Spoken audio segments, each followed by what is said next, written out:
राजधानी रायपुर के कुकुड़बेड़ा विप्र कॉलेज के पास से चाकूबाजी की घटना सामने आई है, जिसमें आरोपी शंकर साहू ने प्रार्थी उमेश साहू और कृष्णा साहू पर घर में घुसकर चाकू से हमला किया था।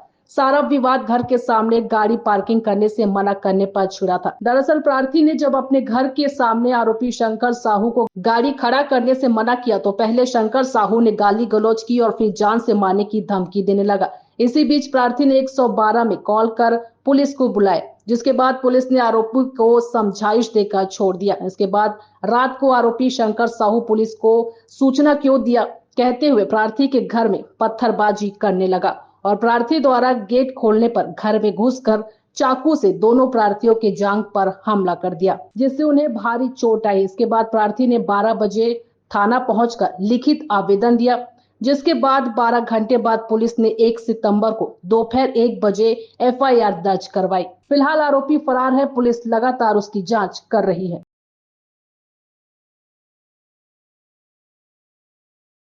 मेरे भाई के साथ में कृष्णा साहू और उमेश साहू के साथ चाकूबाजी हुआ है, जिसमें एफआईआर करने के लिए इतने कॉल कर रहे थे। इतने घंटे के बाद में बहुत काफी टाइम के बाद में इन्होंने एक्शन लिया। वो जो एक्शन भी लिया है वो भी कोई काम का नहीं। ये 11 साढ़े 11 के अराउंड ये चाकूबाजी हुआ है दो लोगों को। आरोपी शंकर साहू, कृष्णा साहू को और उमेश साहू को, दोनों को पड़ा।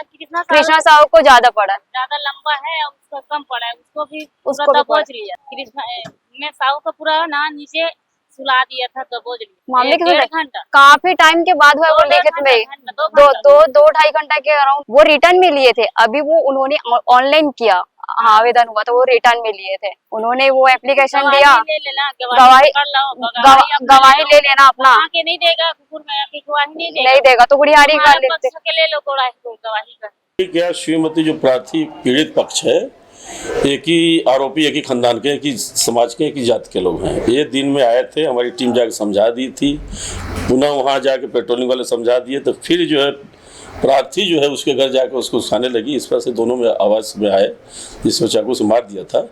और स्वयं मैं और क्राइम टीम उसको ढूंढे हैं, नहीं मिला है, पकड़ जाएगा तत्काल, उसको गिरफ्तार करके जेल भेजेंगे। हम ये दोनों मजदूरी करते हैं और इनका कोई पारिवारिक विवाद था जो 112 को डायल से खबर किए थे।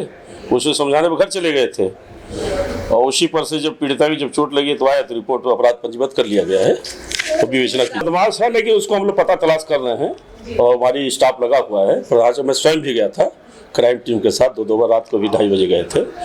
तो शीघ्र हम लोग पकड़ लेंगे, उसके बाद रिमांड लेकर उसको जेल भेज देंगे। रायपुर से राघवेंद्र पांडे की रिपोर्ट।